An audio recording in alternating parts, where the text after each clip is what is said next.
Thanks for watching, everyone. For our latest Artemis Live video interview, we're going to take a deep dive into the world of cyber risk modelling today. Now, as you'll all know, we now have four 144A cyber catastrophe bonds that have been issued, as well as a number of private cat bonds and collateralized reinsurance deals in the cyber space as well. And so it's a good time to look at some of the fundamentals that underpin the models that help to explain the risks contained in these transactions to ILS investors. And so I'm delighted to welcome two specialists from Moodys RMS who can help to explain more about the importance of cyber risk models for insurance-linked securities arrangements. We've got Damini Mago, Senior Product Manager Cyber, and Alice Woolley, Lead Consultant Risk Advisory, with us today. Thank you both for joining me. It's great to see you. Thank you very much, Steve. Good to be here. Thank you for having us.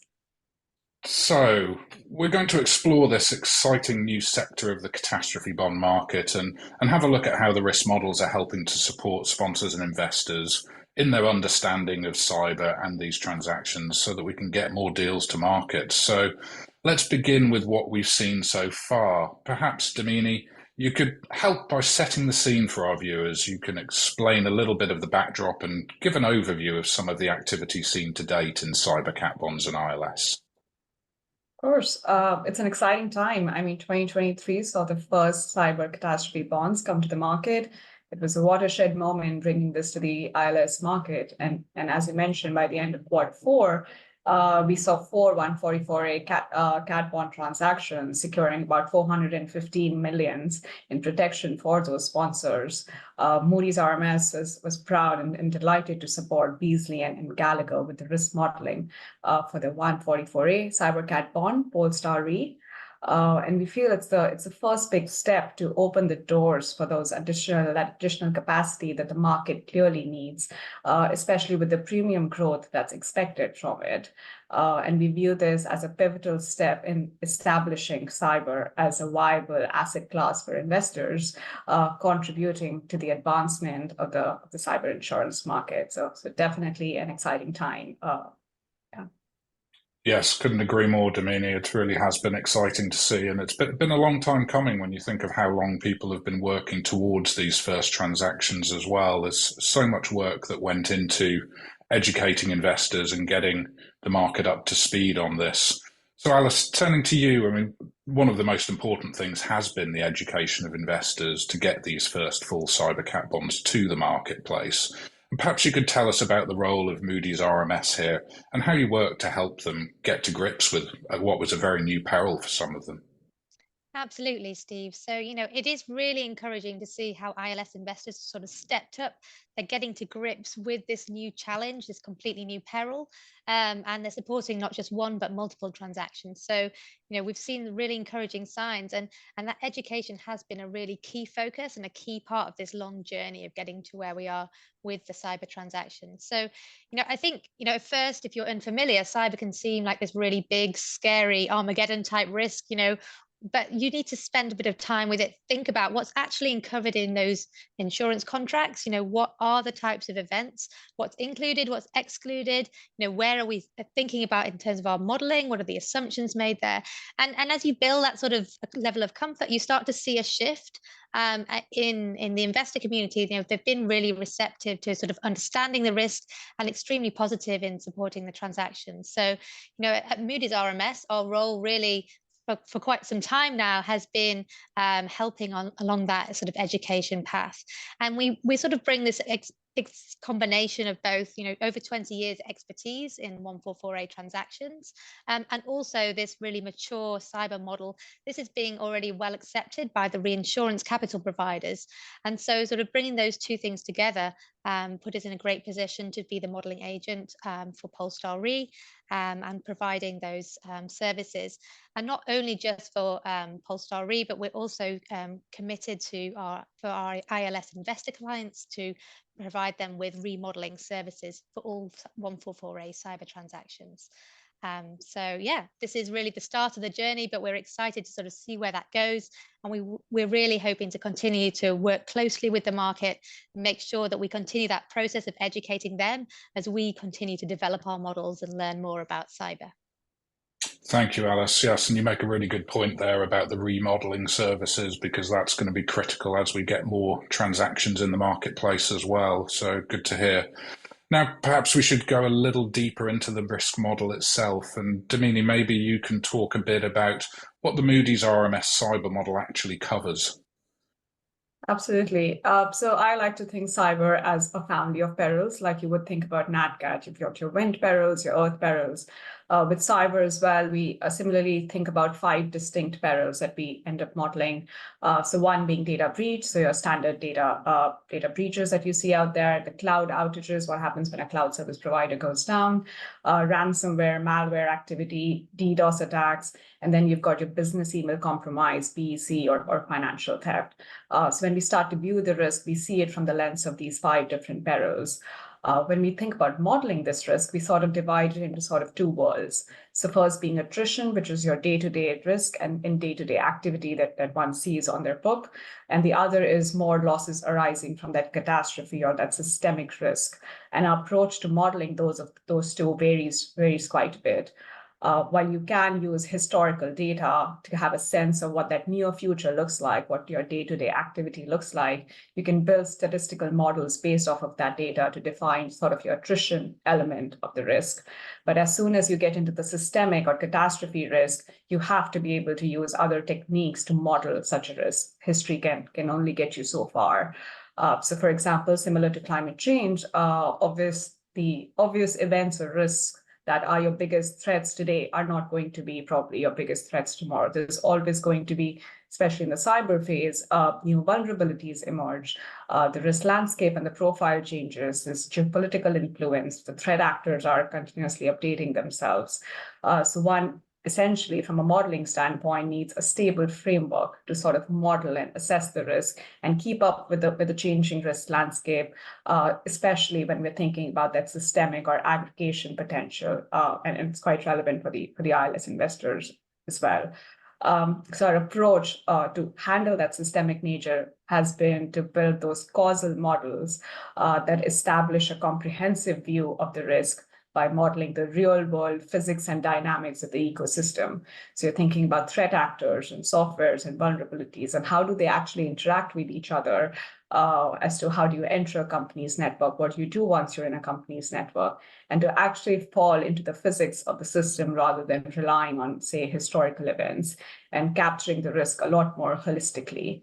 So it's basically a bottom-up, data-driven approach of understanding the mechanics of how a cyber catastrophe can manifest itself. And then once it does, what does that impact look like? And that's one of our key foundational stones on modeling on the catastrophe side of the fence. Yeah, that's really fascinating. There's such a lot goes into these cyber models as well. It's a really diverse range of potential threat actors, as you said, and the different types of exploits are obviously evolving all the time.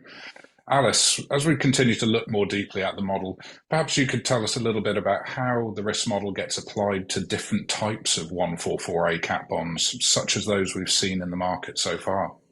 Of course, Steve. So, as Damini mentioned, we have this model, but we need to then sort of convert that into understanding the risk metrics for particular transaction structure. So, the starting point, for Polestar Re, for example, where we were the modeling agent, we took the information in detail around what are Beazley's cyber exposures. So for an indemnity deal, we need to understand in detail, what that exposure is.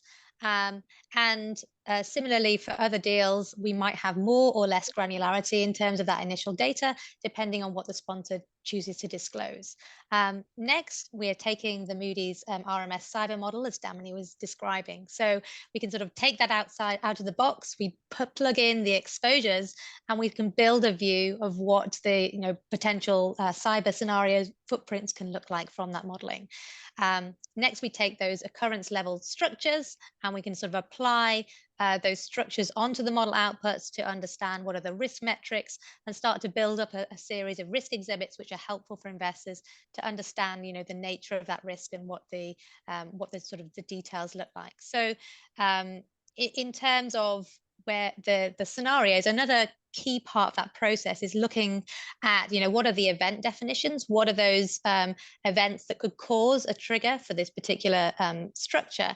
And how does that map to the scenarios that we're modeling already in the Moody's RMS model? So we need to sort of go through a careful process of mapping those together and ensuring that what we're modeling is representative of the types of events which are captured within the risk.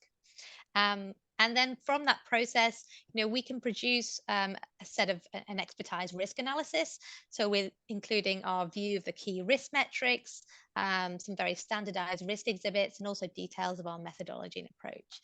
And really the aim is that the look and the feel of this risk analysis is something that investors are quite familiar with from NatCat bonds. So many of those exhibits, such as the contribution to expected loss, so drilling down into, what are the size companies or the jurisdiction of those companies that are sort of feeding into those losses. Those are things that investors are fairly familiar with from other deals, but we are sort of translating that now into the cyber space. Great, thank you, Alice. Yeah, that's a good way to say it, that you're translating some of the techniques that have been used elsewhere now into cyber to help investors understand this. And Alice mentioned event definitions there, but Damini, perhaps you could talk about that a little more, as I know this is one of the critical areas for investors to understand where losses could come from. And what are the main drivers of risk for the 4144A cyber cat bonds we've seen so far? Yeah, so the 4144A cat bonds that we've seen are triggered by a systemic cyber event. Now that's a very loosely defined term, but all the four bonds essentially have slightly different wordings around it. They have different nuances. Some are a little bit more broader definitions and some are a little bit more narrower. They have different exclusionary language associated with it, but all essentially are capturing those large systemic events and that cause loss to, say, a large number of insureds, for example. So in the broad essence of theme, they are capturing similar sort of risk. It's a little bit of nuance around event definition, which is more relevant for, say, lower, say, return period losses, for example. And looking ahead, it'll be quite interesting to see how those event definitions evolve and do they reach some sort of convergence moving forward, as this is the first step of even them trying out those different, say, event definitions within the market itself. As far as the drivers are concerned, as I was describing previously, we talked about 5 different perils. So when you start looking at the tail on those 5 different perils, there's a clear trend essentially on the 2 perils that drive most of that risk, especially with the attachments that are on these contracts for their respective portfolios. The main driver from an RMS perspective is the contagious malware. So that peril drives most of that risk, essentially. So when you think about contagious malware, the peril itself has that inherent quality to cause that widespread systemic damage. Everything's interconnected through similar sort of softwares or similar kind of vulnerabilities that can be leveraged. The threat actors have that level of motivation and that sophistication to be able to launch for example, such a kind of attack. So we see, for example, from contagious malware, just an example of the kind of event we're looking at, it could be a large, widespread wipe-aware attack, maybe triggered by a state-sponsored attack, a state-sponsored threat actor, where it's simulated through, say, a worm simulation, which is more automated in nature. Nobody has to really sit behind on keyboard to kind of launch such kind of an attack. So it has that systemic potential. It has that reach to reach multiple companies, and that's the typical kind of drivers that you see under the contagious malware umbrella. So you've got your ransomware, wipe-aware.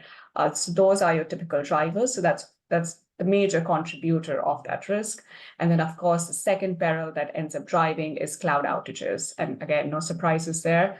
You have a cloud service provider, multiple companies are dependent on it, and it goes down for a long duration by maybe an accidental or even a malicious, say, for example, threat actor. And those are the kind of risks that we see end up driving across these 4 catastrophe bonds that we've seen come to the market yet, especially with respect to the attachment that they've used. Great, thank you, Damini. That's actually really helpful. It's a really clear way to understand what the 2 main threats are to these bonds attaching. Now, we've also seen a mix of different types of bonds. We've seen 3 indemnity cyber cat bonds, but also 1 industry loss cyber cat bond as well, which was the first, also completed in 2023. And Alice, how important do you feel it was that we saw this range of structures coming to market?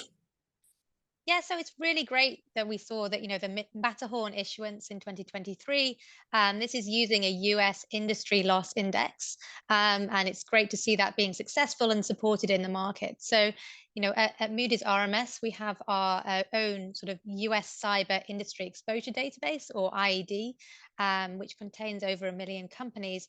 And essentially, we need to leverage some view of what does the cyber industry look like to provide a view of risk for these industry loss-based transactions. And we can see that it's also crucial to look forward. So we're expanding our industry exposure database to look at a global picture as we see cyber growth in other markets. One thing with cyber is it can be a little bit challenging to form that industry view, that's appropriate for use for this analysis. There's a lot of nuances, there's a lot of differences between different providers in terms of the coverages or the sublimits that they provide. And so having that sort of industry-wide view is quite tricky. Obviously, we have a lot of different nuances within that. So it's certainly one of the challenges which maybe differentiates cyber a little bit more from the traditional nat cat perils that we see. But it's a really great step forward to see that industry loss-based index, and exciting to see some variety in the types of structures that are being placed in the markets. It'd be really interesting to see where it is that sponsors feel that type of structure suits them best going forward, and how that market evolves over time. Yeah, I couldn't agree more. It's really important to see multiple ways for cedents to bring in capital to support their businesses, and cyber insurance has always lacked sufficient retro and reinsurance capacity, and really the ILS market looks like it could be capable of helping to fill some of that gap so that the cyber primary market can grow faster as well. Now, as we begin to wrap things up, maybe Alice, I can stick with you and you can explain a little bit about the importance of transparency and how to build investor confidence in cyber risk as part of the ILS asset class. Absolutely. I mean, I touched a little bit on this earlier, but really transparent approach to a modeling is really, really key to getting investors confident, comfortable, sort of building their own intuition around the results. So, when we have a completely new peril like cyber, we really need to understand, what are those baseline assumptions? How is the modeling taking place? What are those drivers of risk? This is really crucial, and being able to sort of get into the weeds, really dig into the model, and get comfortable is something that's, really critical for investors. So, this is something we're so keen to support within the market. We're doing a lot of outreach and education, as we talked earlier. And also, for example, with Polestar Re, we also look to include within the risk analysis a range of different sensitivity assumptions. So you can understand, what might the risk metrics look like if you use some alternative modeling assumptions. So you can start to get a sense for how those values change under alternative assumptions. So for example, we looked at the various degrees of patching speed. What does that mean for the footprint of a cyber scenario? So hopefully we can continue to see investor confidence building around the cyber asset class. And to that end, transparency is really a foundation stone in what we do, and we're aiming to continue that. Great, thank you, Alice. And now, Damini, perhaps we can close the interview with you and hear your thoughts on the future of cyber in the ILS market, and also your ambitions for Moodys RMS to continue supporting healthy development of cyber ILS. Yeah, I think I keep using the word exciting quite a few times during this interview, which I've just realized, but we are looking forward to supporting the growth of the cyber ILS, and we want to enable the cyber ILS market to continue to advance and solve the challenges of the future. And it's quite a significant time at the moment. From a Moodys RMS perspective, cyber is a top priority for us. We've significantly increased our investment in cyber risk modeling, analytics, and solutions to help build that confidence, reduce that uncertainty, and to kind of support the market.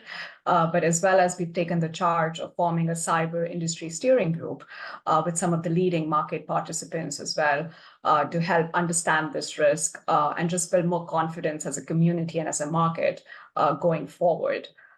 So that's one of the key areas that we are focused on at this point in time. And of course, bringing in that confidence to the capital markets, it's a very big part of that equation that we're committed to as well.